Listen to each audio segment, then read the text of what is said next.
This program was produced by and first broadcast on Radio Hawke's Bay, a community access media station. Thank you to New Zealand On Air for making this type of programming possible. I'm a dreamer of 3D pictures. I'm a traveller. Good afternoon, Radio Hawke's Bay listeners. It's Nikki Mountain here, and I am delighted to welcome you to another edition of Dyslexia Unpuzzled, our monthly podcast broadcasting on Radio Hawke's Bay 104.7 FM and 1431 AM, offering an insight into the mysteries of neurodivergent thinking and other learning challenges to educate and support you, the awesome parents and caregivers out there in the Bay. This month, I have the pleasure of welcoming Dr. Nina Hodd, founder of the Education Hub, an organisation that bridges the gap between research and practice in education. Thank you, Dr. Hodd, so much for joining us today. Thank you for having me. Oh, it's a pleasure. So, you founded the Education Hub. So, could you please tell us more about what the Education Hub is and what your organisation does? Sure. So the Education Hub is a charity with a mission to bridge the gap between research and practice in education.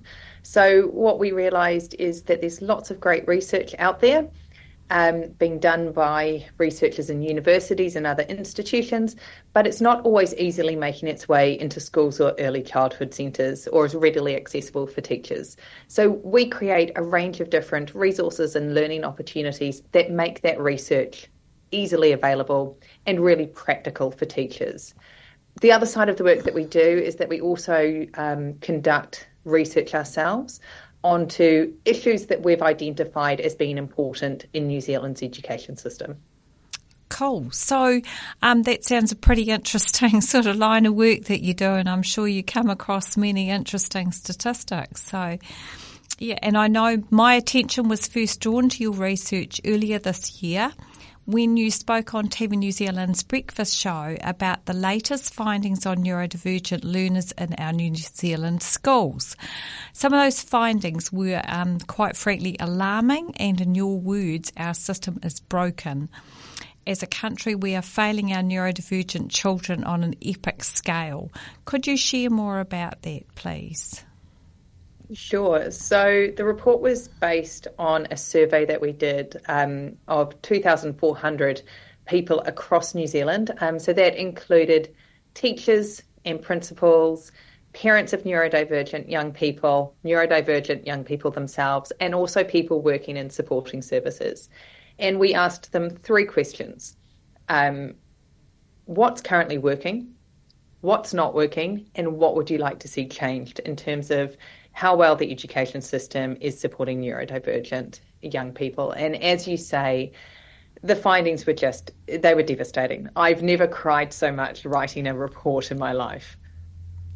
I can understand that it would have been an emotional journey, and it's obviously been a personal journey for you. So your story resonated deeply with myself, and I was moved to tears as well. So I know that you've got a neurodivergent family member. So please, could you share your journey with your family member or your son? Yeah, I can. So one of my sons is neurodivergent. And I mean, in many ways, we are incredibly lucky in terms of the level of support we're able to access for him. So he has multiple co-occurring conditions. He is what his paediatrician calls as a complex case. We've got quite a lot going on, but in saying that, he is just the most delightful little boy as well, and just such a treasure, and so loved by everyone as well, which is just so a really fabulous thing to see. So just to interrupt, and how old's your son? He's just turned 6. Oh, okay. So still quite little, but yeah. So he's still quite little. But I mean, look, we were really lucky because we got very early diagnoses. Okay. But we only got those because we're a family, well, particularly in my line of work, I know about neurodiversity. Right. I know how to access support, and we have the funds to be able to do it. So, with one of his conditions, he needs weekly speech language therapy. Well, we can do that because we go private. We wouldn't have access to that in the public system. Right. We have an occupational therapist that we work with regularly. Again, we're able to fund that privately. We were able to select a school that has been just incredibly supportive of him. So we are in many ways incredibly fortunate in the level of support that we're able to access. But in saying that, it's still really tough at times. I can imagine it is. And, you know, there are so many moments when I don't know what I'm doing or what I should be doing or what I should be doing next. And I just think, wow, for all the other families out there that don't have all the resources that we have, it must be so hard. Oh, I totally get that, and I'm sure there's many parents out there that struggle with this on the daily. So, and kids at the best of times don't come with a manual, so a neurodivergent child with many complications, I'm sure, is insurmountable challenge at times. I understand. I would imagine anyway. So, what course of action then would you advise parents in similar situations to take? I mean, I know there's a varying scale of seriousness for neurodivergence, but I mean there are parents out there need to know where they need to go for help. What was their first port of call? Yeah, and I mean, this is such a difficult one to answer, right? Because it depends on the nature of the condition. Right. So, you know, for some conditions, we might be dealing with health. With others, it might be education. So, you know, you're having to constantly interface between the two, which is not always a particularly easy place to be in. It depends on the region that you're in. And in some regions, it is much easier. I mean, it's still not easy, but it's easier than other regions to actually access support because there's more support available. I think, you know, particularly if your child's at school, I think one of the first ports of call is to start talking with the school. And whilst our research showed that there were really different levels of knowledge about neurodiversity and how to support neurodivergent students, the vast majority of schools are going to have a SENCO who is responsible for looking after the students with those special educational needs. And they can be really valuable in terms of helping families to navigate what additional support is needed and what they can do. I mean, in other cases, it's going to be a family going to their GP because that's your route into the specialised health systems. I mean, the devastating thing is that for so many services, you've got a 2-year waiting list in order to get them.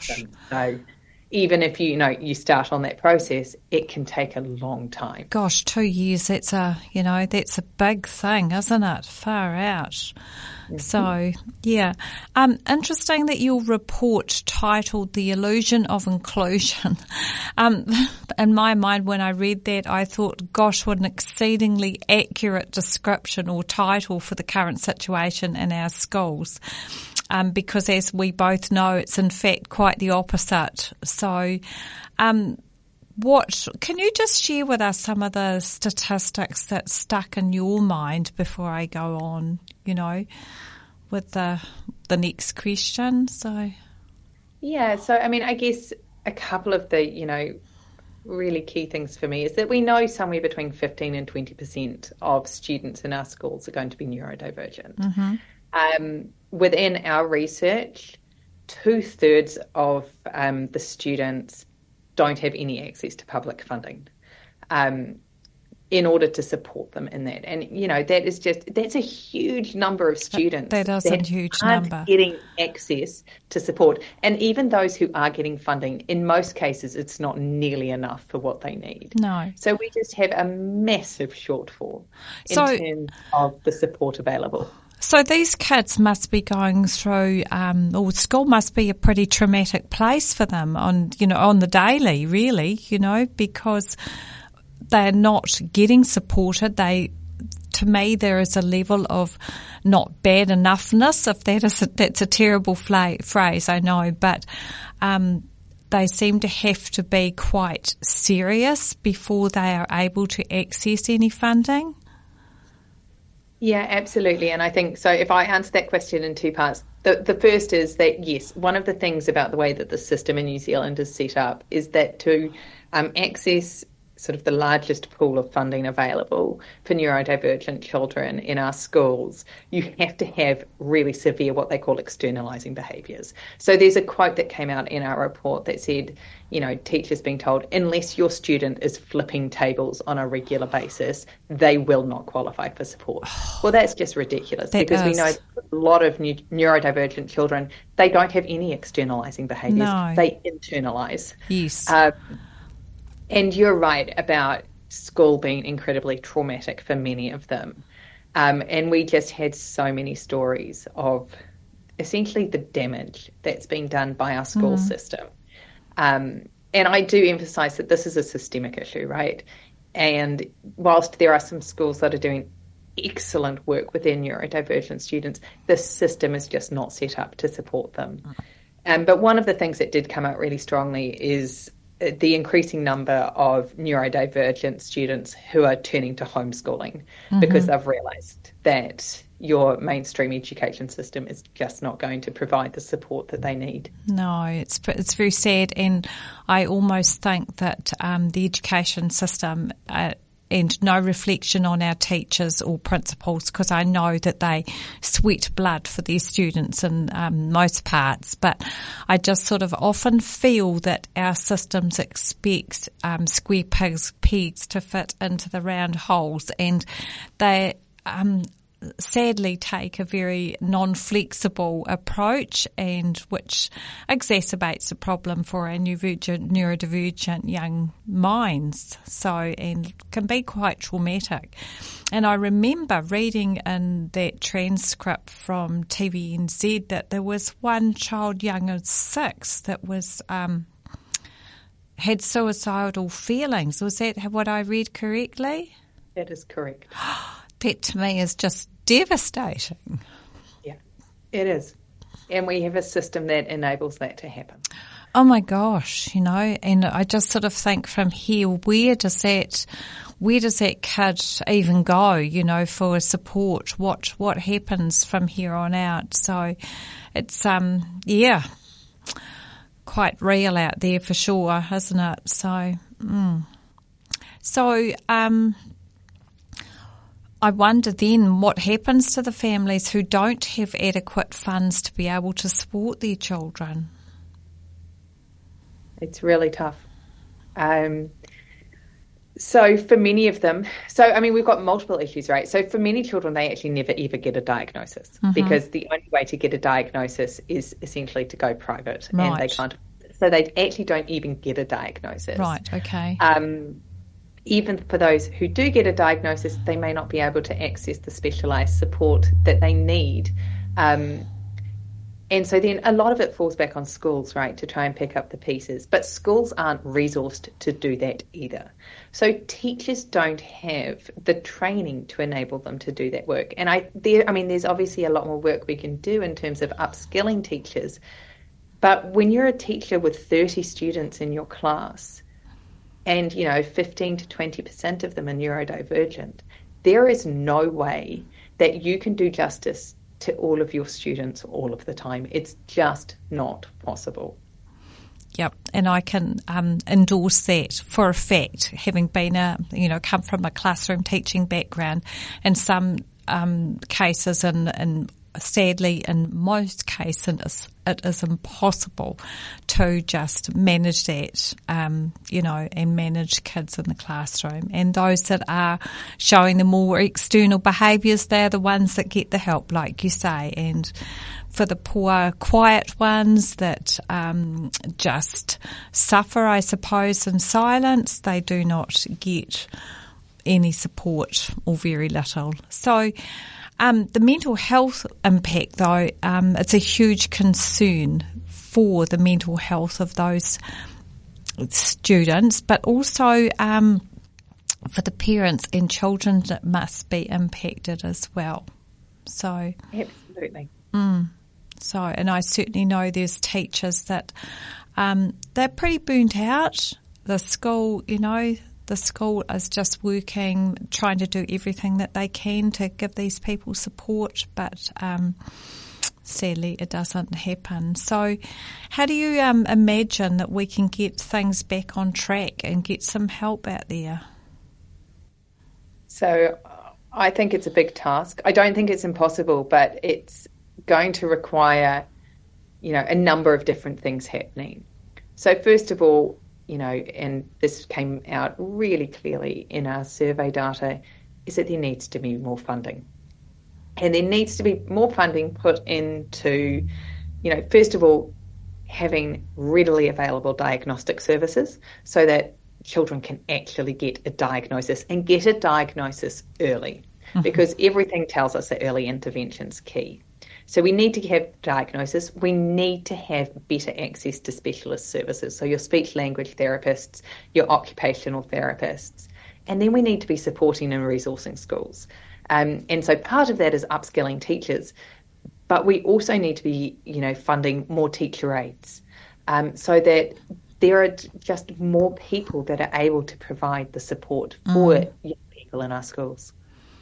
Yeah, you've definitely, the big funding is the question, isn't it? And that there is millions and millions of dollars that is required if we're going to support neurodivergent kids in our schools, So, it is. But what we also know is that the vast majority of our neurodivergent children can go on to be successful and to thrive. Oh, absolutely, they can. Are supported. Absolutely.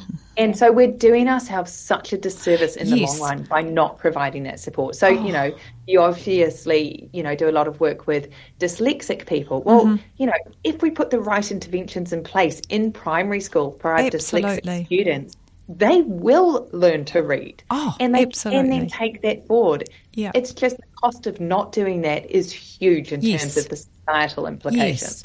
Yes. So far we have sort of focused on the negative side, but I mean these neurodivergent and dyslexic and dyscalculic learners that I come across and work with all the time, they are so intelligent, and once they're given the right tools, they make rapid progress and, just some of the most incredible problem solvers and the most imaginative people that I've come across and have had the privilege to work with. So you're right that we really need to foster their qualities that are serving them.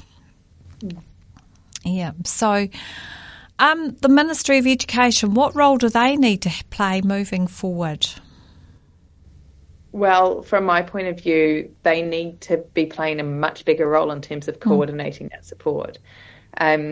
So, I think there's a real argument for us seeing schools as a sort of hub that can support our neurodivergent students. And I'm really clear here, it's not by, putting more pressure on schools and getting the existing workforce to do that as well as everything else they do. But if we put more people into schools or across groups of schools that can provide the types of support that our neurodivergent students need, it would go a long way in terms of, providing a huge amount more support for everyone across the system. Absolutely. So it would be wonderful to sort of see that in schools, if there was a place where the linear thinkers or the, non-visual thinkers could work in the way that they learn best, and the ones that are the more visual learners and the neurodivergent learners were able to learn in this way, or if there was a cross way, or there was an option that, I'm going to present my work like this because I think better like this, rather than having to write screeds and screeds out for a report and what have you. It just would be so, I think, useful to have that level of flexibility rather than trying to see everybody strive to fit into this box that it does not work for everybody. Absolutely. And we need to embrace, aspects of that difference and cater for it. We absolutely do. And I think, the world would be absolutely a better place if we allowed people to play with their strengths and use those strengths for their common good and to get the achievements that they need in their way. Absolutely. Yeah. So interesting. So there's a tension between the ideals of inclusion and the practical needs for specialised support, though. So in your view, how can schools strike a better balance to ensure neurodivergent students receive that appropriate support? And I mean, look, that is the key tension, right? And because I do believe in the importance of many, probably not all, but many neurodivergent students being in mainstream schooling. And I think that there's a richness that comes from children engaging with a wide variety of other children. However, the only way inclusion works is if you have really great intervention and specialised support. And we just don't have that at the moment. No. So if we want to have a truly inclusive system, then we need to resource it. And we need to resource it in a much more significant way than we currently are. Yeah, absolutely. So beyond the immediate fixes, what long-term strategies do you believe are necessary to create a more inclusive and supportive education system for our neurodivergent learners? Yeah, it's such a good question. So, I mean, there's the whole funding piece, but I think, there's also some really interesting questions for us to be asking about the purpose of our education system, and in particular, the purpose of our schooling system, and really thinking about, okay, what are the non-negotiables that every single child going through the New Zealand school system has to develop? So what are those things that every single student needs to know and be able to do by the time they leave school? But then what are those optional extras, and how do we create and cater for that difference within there as well? And I think there are some really interesting questions for us to be had about how we approach that and how we structure schooling, and how we perhaps challenge some of those traditional norms that just continue to define our schools, but don't necessarily match with what we know about how people learn best. Exactly. I mean, I would imagine reading, writing and those sorts of things are in the lines of the non-negotiable things that kids have to learn.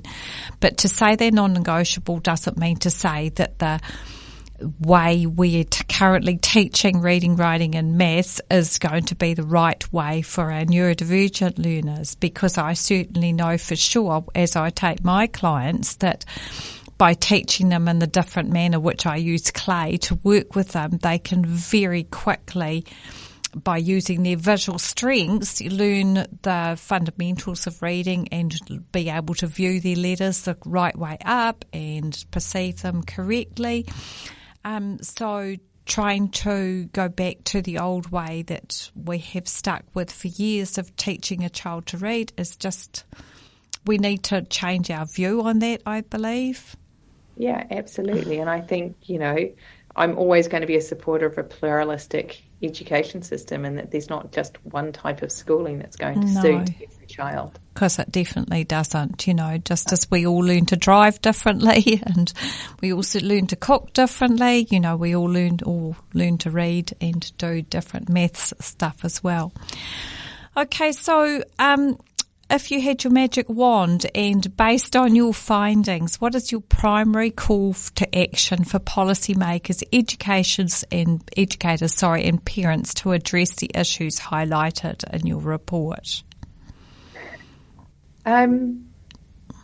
So I think one of the biggest things is actually to develop, in the first instance, is to actually develop a better understanding of what neurodiversity is and what it means to be neurodivergent. And I think that's starting, and there's definitely more awareness of neurodivergence than there was, but I think there's still so much more work to be done in that space. Yeah. And until you really understand it, and until you're able to have, a degree of empathy for neurodivergent people, right, it's really hard to take the next step. Absolutely. So, totally agree with you. In fact, I can even go back to when I was training back in the early 80s, and we had, I think, a morning's lecture on dyslexia. And that was the only form of any neurodivergence I'd ever come across. But interestingly enough, they sort of showed us a few bits and bobs, and then they said this is something you are very unlikely to come across in your teaching career. So I think that's such a laughable statement now when, you've just identified that there's 15 to 20% of most New Zealand classrooms that have that level of neurodiversity in them. So just that whole awareness thing is huge, isn't it? It is. It really is. Yeah. And I have to say, you're actually lucky to have had a lecture in it at all. Oh, well, I guess I am, but I'm not sure whether it did me any good because I did have a child that was dyslexic. He he read prolifically, so I didn't pick it up, but he really struggled with his writing. Well, I didn't know that, when you had struggled with writing, that could be a strain of the dyslexia as well. So, but anyway, he's now coming up 40 and he's managed to battle his way through, thankfully enough. So, is there anything that you would like to add this afternoon? No, just that it's been a pleasure to talk to you and wonderful to learn a bit more about your work. And thank you. Yeah, it's really fantastic. Thank you so much, Dr. Hood, for joining us. And you sharing your crucial insights with us today. I know your dedication to bridging the gap between research and practice in education is actually truly inspiring for us. So the challenges faced by teachers, the mental health impacts on students and the urgent need for systemic change are all pretty eye-opening.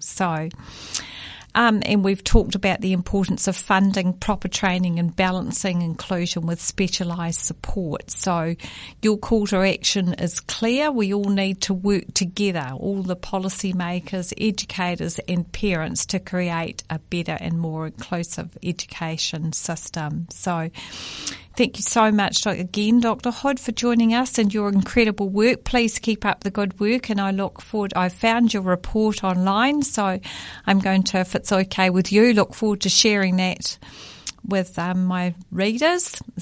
And really have enjoyed talking with you. So thank you so much for joining us. No, thank you. It's been a pleasure. Awesome. So if you do have a question or query or a concern or even an opinion that you would like to express after listening to Dr. Hood this afternoon, please feel free to email me at dyslexiaunpuzzled@gmail.com. And as always, I'm here to listen to your opinions, offer advice as if I can. And if you're interested in support for your children or someone else that you love, please don't hesitate to be in touch. Thank you again for listening on Radio Hawke's Bay 104.7 FM and 1431 AM. This program will replay on Tuesdays at 12 o'clock PM. Please tell your family and friends about it, and I would encourage you to get them along and listen to this interview with Dr. Hood and listen to some of the insights in her experience of neurodivergence. All right, thank you so much for listening. Nikki Palamountain, Dyslexia Unpuzzled. This is my gift. This is who I am. This program was produced by and first broadcast on Radio Hawke's Bay, your community access media station. Thanks to New Zealand On Air for making this type of programming possible.